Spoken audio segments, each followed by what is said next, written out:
Hey everyone, it's Carissa Wiley at sprinkledwithglitter.com. Thanks for joining me today. Today I am sharing a card that features an easy idea for adding foil accents without a machine. So this requires no machine at all. And I'm going to be featuring some brand new products from Altenew, including 3 new fresh dye ink collections. The first is the Blushberry Bliss collection. That middle collection is called the Sun-Kissed Delights collection, and that green collection is called Jade Dreams.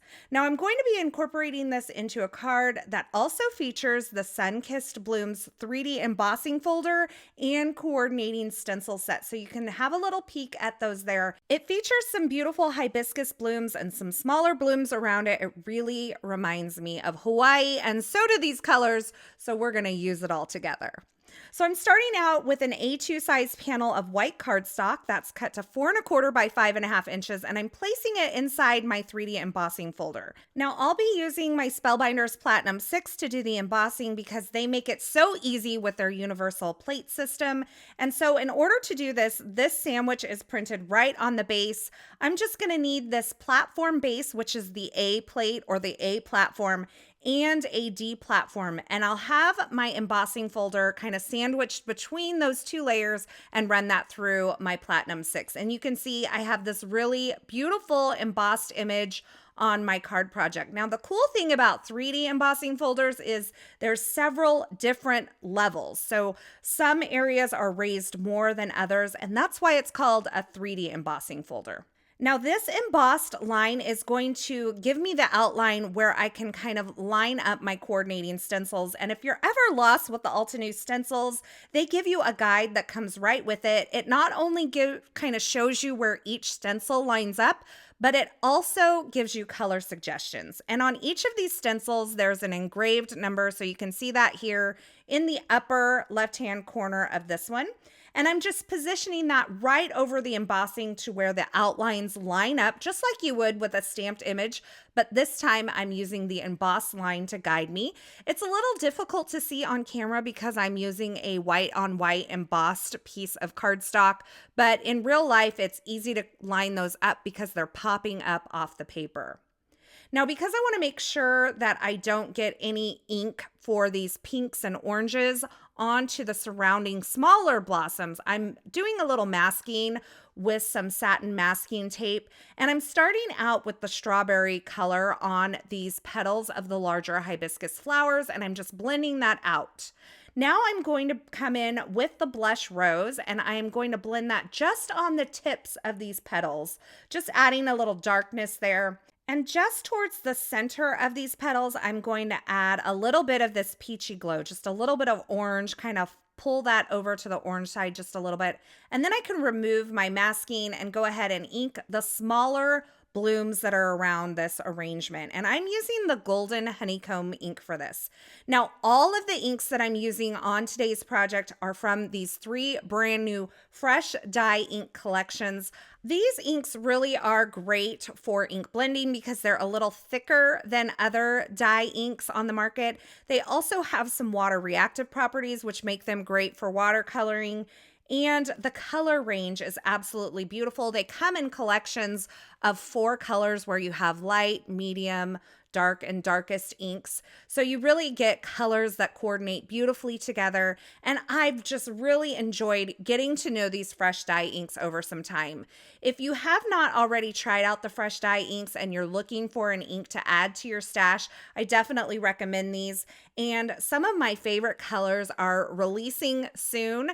They're kind of going back through their crisp dye ink collection, Altenew is, and re-releasing them in this round form in these fresh dye inks. The colors are the same, but they're re-releasing them in this new formulation of ink, and I think it's absolutely beautiful. So you can see I'm working my way through the stencils in this collection. I'm adding some lighter colors. The only color that I did not use of these 12 new inks is the pistachio color, which is the lightest green. Now, a couple of these colors were already in my stash because they were a part of an Altenew retreat that I had taught at, and they were included in the kit. but I was really excited to see this line kind of fill out. So I had already been kind of familiar with the Dusty Pink and the Blush Rose, and I had already known that I love them so much. And so when I saw the Strawberry come into that collection, like the lightest of these, I was just absolutely thrilled. And you know me, I'm always a sucker for a good pink or kind of a peachy color. So these colors just fit the bill for me. Now I'm being sure that I add some light and dark areas to all of these florals to give it a little bit of contrast. And once I'm done with all of the floral ink blending, I'm going to come in with the Misty Sage for this first leaf layer and blend that onto the leaves. And then I'm going to darken up just the base of the leaves with some Mossy Meadow. So I'm just coming in kind of towards the center portion of the leaves or where they butt up against the flowers and adding a little bit of darkness there. Then I'm going to move on to my final stencil, and I'm going to start this time with Mossy Meadow, and then I'm going to add a little bit of darkness to the center of these. Now, on one of the previous stencils, the stamen of the flowers was included on that stencil, but I didn't ink that yet because I wanted to kind of like feel it out before I committed to anything. So you're going to see me go back to that stencil in just a moment. And you can see this green opal color adds some really nice shading to these leaves. So now I'm bringing in that previous stencil and I'm going to use the Raspberry Sunset, which is the darkest in this Blushberry Bliss collection, and just blend those stamen in. Now, also on this embossing folder are like the little dots around the stamen. I don't know what those are called. I'm not a flower girl. I don't know much about plants and flora and fauna and all of that, but I know that I like pretty flowers, and so this fit the bill for me. But I mentioned those dots because that's going to be one of the areas that we add a little bit of gold foiling without any sort of machine. But for now, we're going to go ahead and cut this shadow layer of this Hello sentiment. This is from a die set from Altenew. I love that they include both the shadow and the word die. And because I ran that through my die cut machine, my Anna Griffin Empress, I got a little pressure on the 3D embossing that I had already done. And so I wanted to kind of bring that back to life and revive it. So I am adding this into my embossing folder by first looking through the front part and kind of lining up those flowers. And then I'm going to close it. And when I close it, I'm going to kind of transfer the paper to the back side of this embossing folder and make sure that it kind of locks into the raised area that I previously embossed. So it's kind of like when you reposition a die on a previously die cut line. I'm just kind of making sure that that settles into place, closing it up, and then I'm going to run that through my die cut machine again. And that's going to help bring back the dimension in the areas where it kind of got pressed down from my die cut machine. So this is just bringing all that back to life. And I really wanted to do this spotlight greeting technique with this background because I thought it would be a really cool way to kind of add some extra dimension. So I had taped that outline sentiment or that shadow layer of the sentiment in place so that I could emboss everything again. And now I can go ahead and die cut my greeting, which says hello. I'm die cutting it from this blush cardstock here. It's kind of a scrap, as you can see. And then I'm going to die cut additional layers of both the word sentiment and the shadow layer to build up even more dimension. So there's a lot of dimension on this card that I'm building up through multiple layers of die cuts. So once I have everything die cut, I'm going to flip over this hello greeting. I'm going to add some liquid glue to the back, and I'm going to stack 2 additional layers of plain white die cuts behind that to give it a little pop off of the card. I like to add the liquid glue because it gives me time to kind of move things and shift things into place. You could use like a spray adhesive or something like that, but I find that the liquid glue just works the best for me. So once the sentiment layer and the shadow layers are stacked up, I'm adhering those together and setting it aside. And now I've brought in my stamp wheel and a piece of vellum, and I am going to stamp a sentiment from the Altenew Sincere Greetings stamp set. It's an oldie but a goodie. It has some great sentiments. I'm going to first prep the surface of my vellum with a little bit of powder tool to keep embossing powder from sticking to areas that I don't want it to stick to. And I have the flip plate of my stamp wheel turned to where my stamp design is facing up towards me. I'm inking up that stamp with some Versamark ink and stamping it onto my vellum. And then I'm going to go ahead and re-ink this. Now, my Versamark pad really needs a good re-inking. I just need to take the time to do that.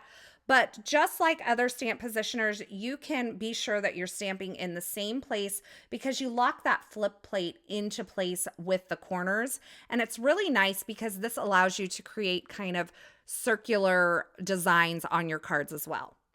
Now I went ahead and added my gold embossing powder to my stamp design, and I heat set that with my heat tool. And now I'm trimming down my vellum into a strip, and I'm going to use this as a sub sentiment on my card because we know we already have that die cut spotlight sentiment that kind of weaves its way into the background. So in order to adhere all of this, I am taking a large panel of foam adhesive that I create on my own and adding that to the back of my card front. Now off camera, I adhered that vellum strip to the bottom portion of my die cut sentiment, and I'm going to add just a little liquid glue where it's going to kind of hide behind the embossing on the vellum. And I am going to use that exposed foam adhesive that's underneath my card panel to hold this stacked sentiment in place. And that liquid glue is just kind of holding the tail of my heat embossed sentiment onto the left side of my card. So here's where we're going to add our foil details without any machine at all. I have a Zig two-way glue pen, and I'm sorry that my head is getting in the way here, but I needed to show you. I am just lightly going over those raised dots around the stamen of the flower with a little bit of that Zig two-way glue pen. Now you want to make sure that you have a glue pen that dries tacky. So while that dries, I'm taking an alcohol ink marker and I'm going around the design, this floral design, and adding just a little bit of shading. You can see just that little bit of blue shading. Now that my glue has dried, I'm taking some of the Altenew Champagne hot foil. Now this is designed to work with a hot foil plate, but it works for this technique as well. So if you've ever wanted to add foil to a card or foil accents, but you haven't invested in a hot foil platform yet, this is a way that you can add some foil accents. So once that glue has dried, it's going to dry tacky, and I can just take a little scrap of this foil and press it onto that tacky glue, and it sticks in the area where I've added the glue, and it won't stick in any of the other areas. So I'm just making sure I get a little bit of foil on all of that glue. Now, I decided that a little bit of foil is great, and so more foil is better. So I went ahead and took that same Zig two-way glue pen, and I'm adding a little bit of this glue to the bottom of the die cut hello sentiment. I'm just kind of doing almost like a dry brushed effect where I'm adding glue towards the bottom and letting it kind of fade out as it goes towards the top. And once that has dried, I went ahead and took my champagne foil again, pressed it over that tacky glue that has dried tacky. And then when I lift off this foil, I will be left with some foil accents just along the bottom of that die cut sentiment. So it's a fun way to add shine to your card in little areas.